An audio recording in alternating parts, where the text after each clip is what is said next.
One bad apple spoils the bunch? Bushel? Barrel? What do you call a group of apples anyway?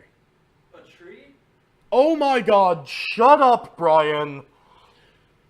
Welcome to UNC Charlotte Community Radio.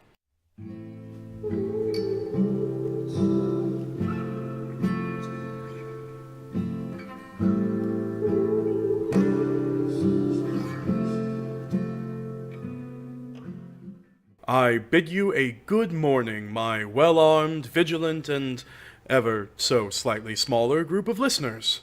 My name is, of course, Anthony Price, and you're listening to UNC Charlotte Community Radio, broadcasting live from our impressively well-fortified studio in the basement of the Union.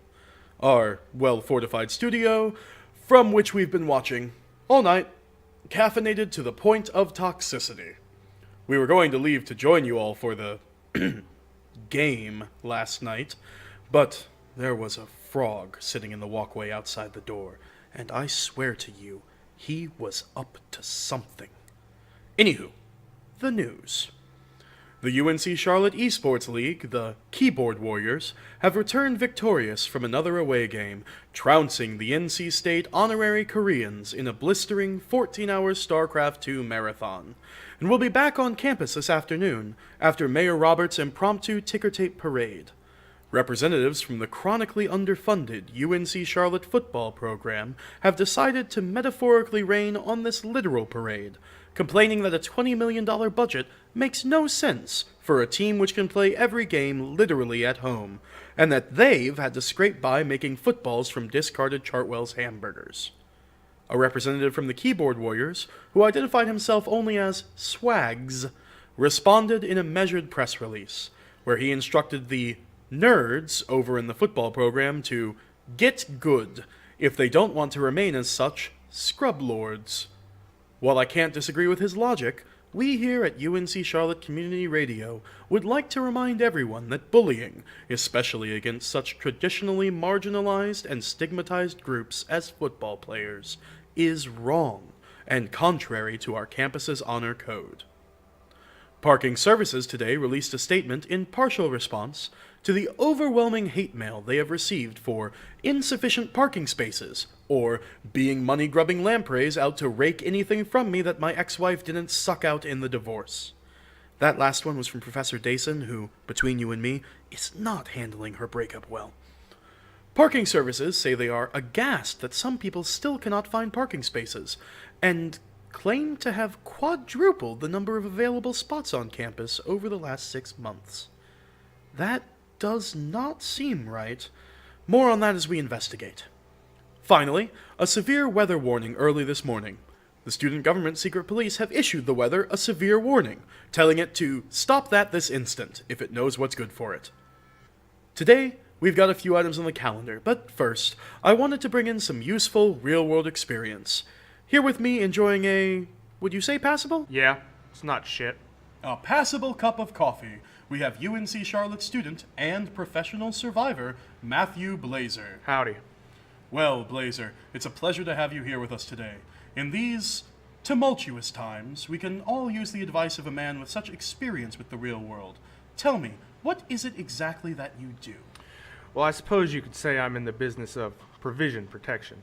I run caravans of supplies through the rough terrain to outlying communities that can't access services or amenities. They're far enough out that, well, I won't lie to you, law and order start to break down, and the roads to take on a property to which Hobbes would refer to as a state of nature.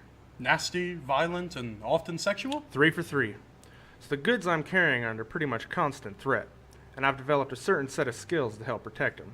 And blasters. I have blasters too. Some mines, grenades.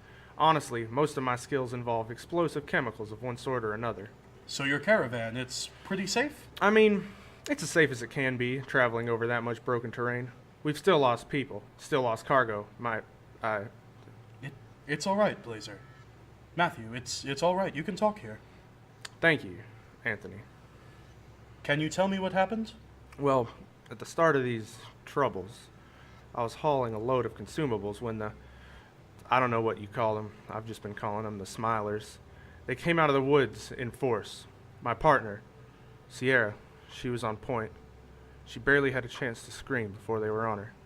We fought them off, but we never even found her body. And she had asked to borrow my hoodie that night, my really cool Star Wars one that looked like Chewbacca with the bandolier across it. Why do women always take the things you love?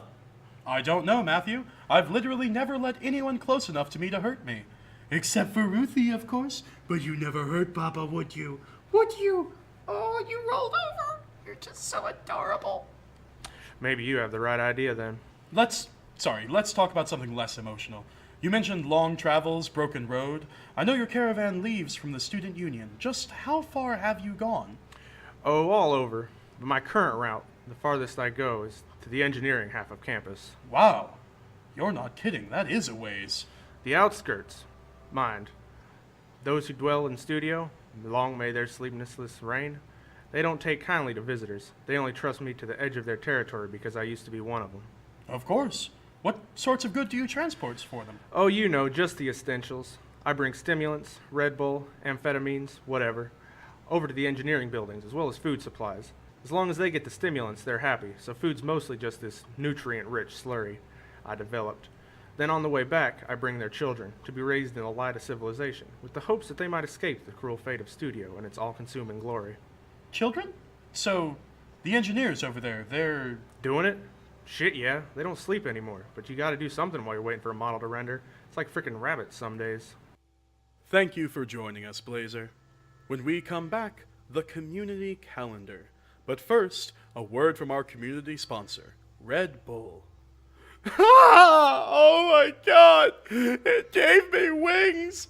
There were wings growing out of my back! Oh my god, they hurt so much! I don't know if I can do this. This has been a word from our community sponsor. Thanks, Red Bull. And now for today's community calendar. I've received a request from a group who have specifically and repeatedly gotten angry that I mention they exist on air, asking for a favor.